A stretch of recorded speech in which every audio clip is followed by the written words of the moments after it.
Fila. Fila.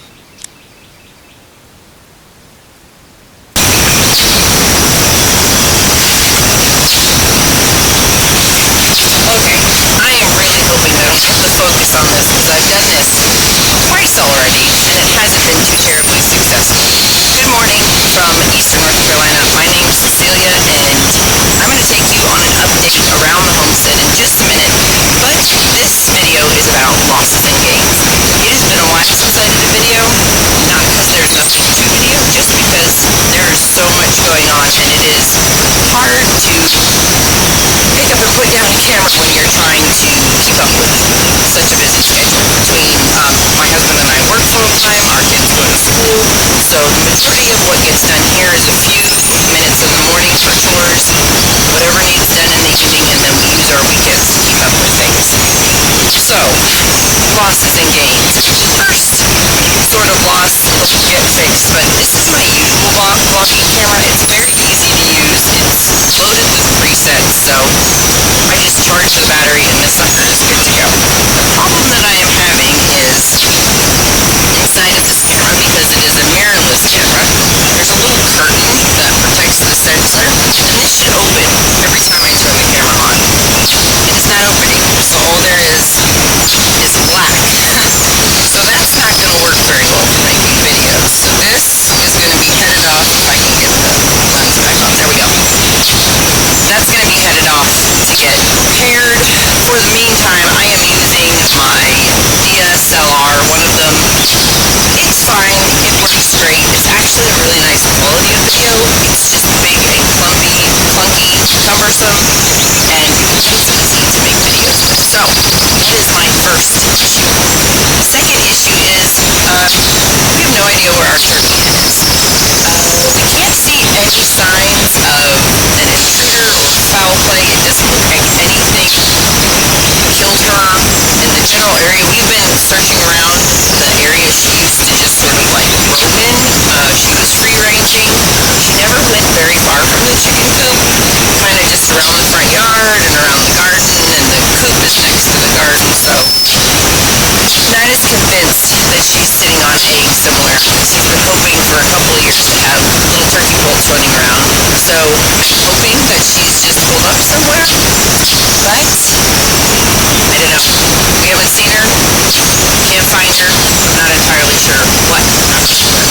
So that's the second thing. Third thing I want to talk about is our goat Pumpkin, because you won't be seeing her in videos anymore, and she really was a big part of this homestead. She started having problems eating a few months ago, and what we found was she had all of her molars, her grinders that breaks up her food, gone on one side. But we gave her probably 4 weeks, and she had seemed to work her way through that, was learning to chew just using the other side and doing okay. And then 4 or 5 weeks after she sort of was eating good again, we found out on the other side, well, we started seeing the signs again. She wasn't eating. We're having to clear this big wad of unchewed food out of her mouth every day, multiple times a day. And we looked in her mouth again, and on the other side, all she had left was like a little sliver of a tooth. So, after considering all the options, which wasn't a whole lot for her, we were not set up to just house her separately. Not only that, just housing her separately where she could eat like a chopped up pig or something. She loved being with the other girls. I don't think she would have been a very happy goat living by herself. We decided to put her down. And that was really sad. She was old, so it wasn't unexpected, but we had gotten to the point where we were concerned she would either starve to death or end up choking to death, because the wad of food would be as big, if not bigger, than my fist, and she couldn't even close her mouth all the way. She wouldn't, she's a goat. They don't take little nibbles and just keep shoving it in. So Pumpkin is no longer here, but she is still greatly appreciated for what she gave us in experience and for the wonderful bird queen that she was to our other goats. And Pumpkin is now Cricket is now in that role. She's a much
Okay, I am going to start y'all out by the house. We have some basil plants. Sorry, those are mint plants. We have a little basil here. This one seems to do best here. I have more in the back. I grew 5 varieties of basil. Some of them are the same. Some of them are like a cooking basil and for pesto, because I love pesto and I like putting up pesto in the freezer. I can't remember. I think that's the African Noonan possibly. I haven't tasted that one because it's struggled to develop, and it's a smaller leaf basil, so I've just kind of been babying it. But we have some tomato plants here. This is going to end up being a raised bed. I didn't have time to build one, so I dug holes, put some soil in there just to see if they would grow, and they're doing pretty darn good. The other raised bed up here is dedicated to hot peppers and some basil. We have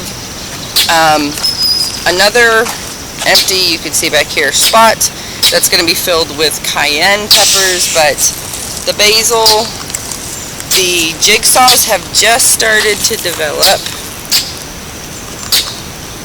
peppers, and these are probably, I think these are the pumpkin spice, and then I'm not 100%. These look like banana peppers, but I'm not sure they're banana peppers because I don't remember planting any. But they're sort of like a mild heat pepper. I made some nachos with them the other day, and they did really well. And then we've got cayenne in the back there. By the way, we've been dealing with this issue on our roses. I believe these are Japanese beetles, so if anybody knows how to get rid of these things, please let me know, because I hate them. Okay, coming up on the big garden, these are all tomatoes, and they are not all the same kind. I'll take you in here. Some of them have fallen over, so Corbin gathered me up some sticks so I can support them, but these are, I believe this one is the Sart. These are black back here, and in other places are the black strawberry tomatoes. I've got no clue. Well, if I looked at what I planted, I could probably have a clue, but I haven't. I don't remember planting something that looks like that, but we have quite a few of them, so I must have done this intentionally. I just don't remember.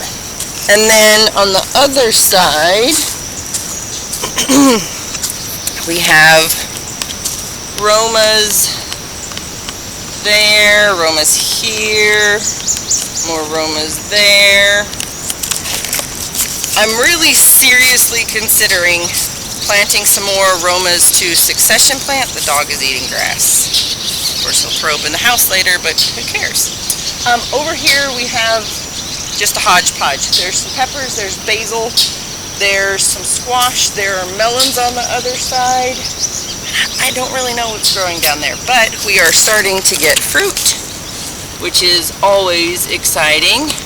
There, and a huge summer squash. I'm just waiting for it to, can't see, big old squash in there. I'm waiting for it to get a little more yellow, and then I'll pull that off. We've got basil.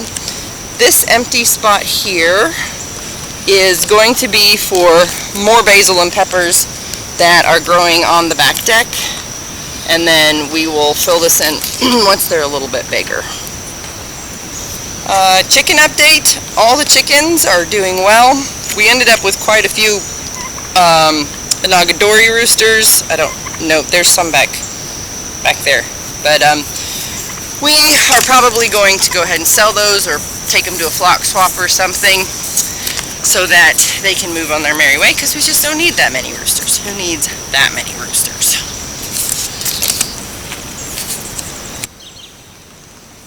I think Dottie's asleep.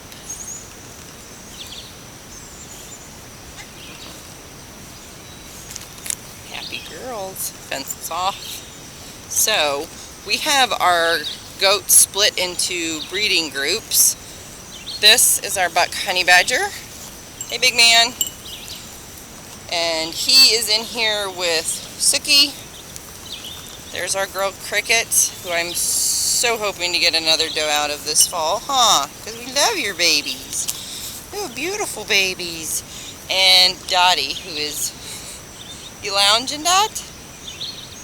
Just fat and happy. Oh yeah, making all the faces. Don't worry, I won't take your girls yet. So I am pretty sure that they are all bred. Seen enough activity, including Suki, which is kind of a gamble because from what I understand, Nubians are supposed to be seasonal breeders. However, she got bred last time with all the other girls, so I'm hoping for another round of success with her. She's another one that I would love a doe from because that would be half Nubian, half Nigerian dwarf, registerable or not.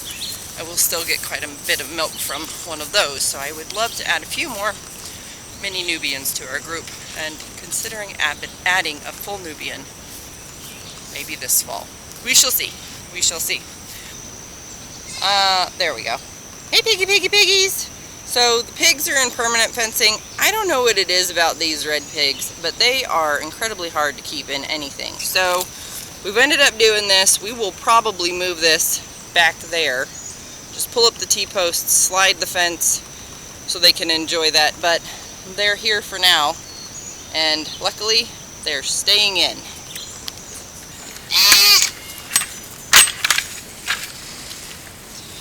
Hey, girl.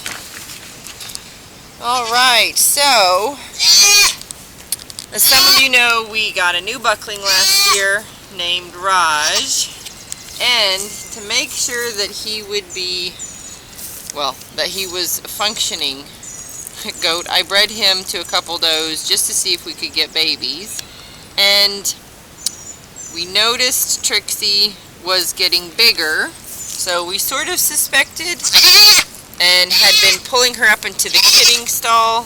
You're very talkative today. And Matt was here by himself, and I texted him and asked him to check on her, and she was having a baby. This little girl, she's a little girl, huh? She's so cute. And Dee Dee has named her Ophelia, and I don't know if we'll keep her forever, but she is staying for now. And she's a pretty precious little girl. Let me see. Can I see your baby?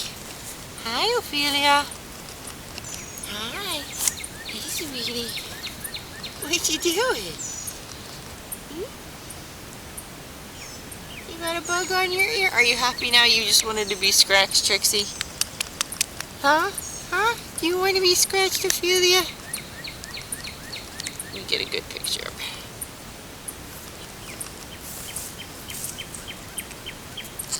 Is it your baby?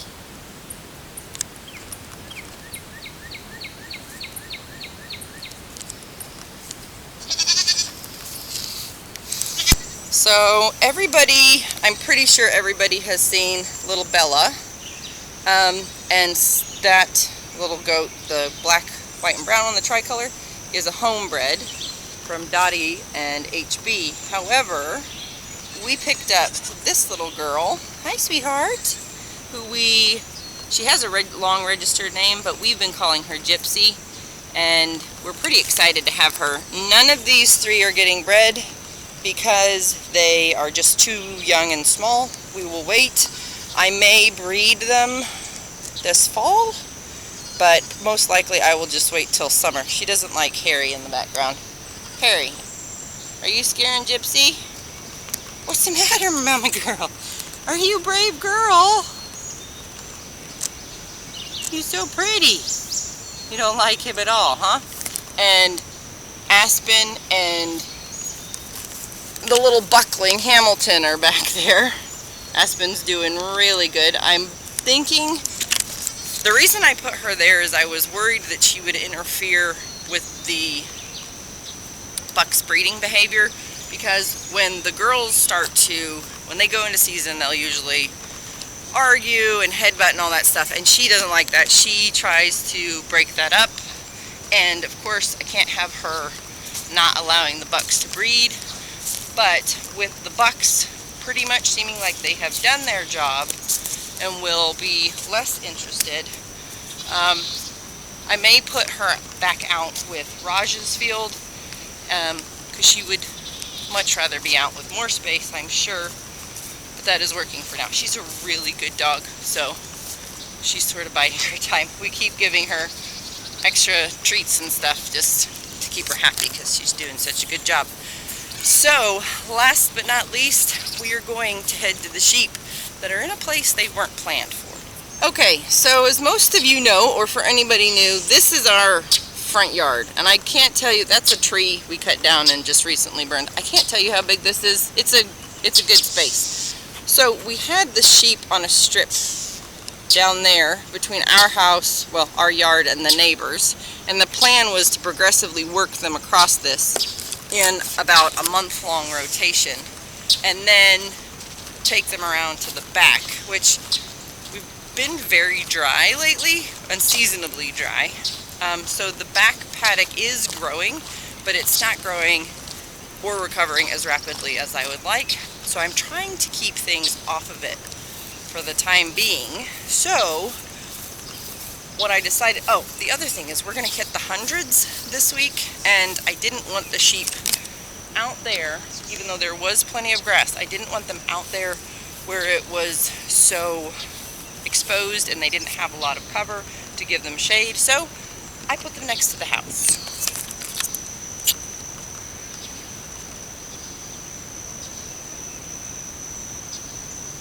There's the house, there are the sheep.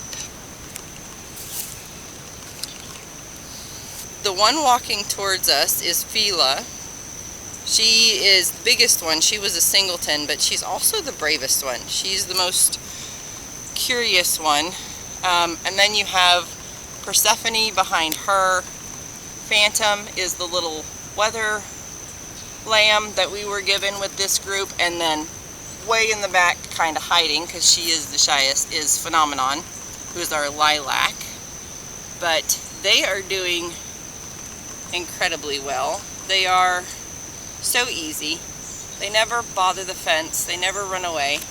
All we have to do is drag their feed pan and put feed in the middle where we want to set the fence up, and they pretty much stay put, and then we just move the fence around them. So they're living in the same Premier One fencing that our goats are. I ordered 3 more rolls,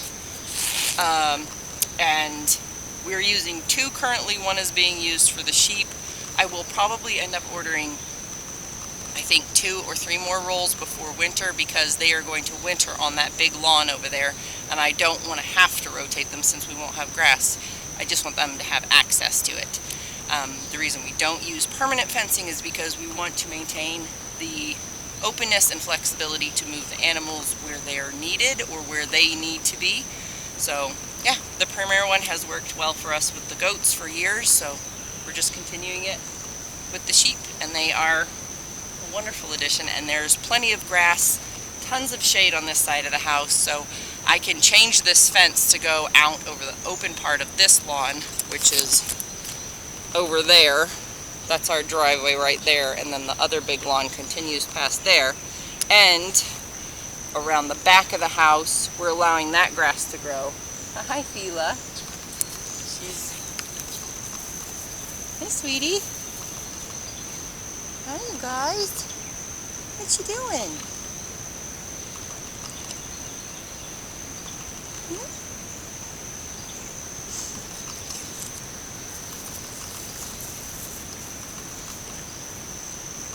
Here comes Phenomenon. She's always the last one to do anything. Low girl on the totem pole. That's okay.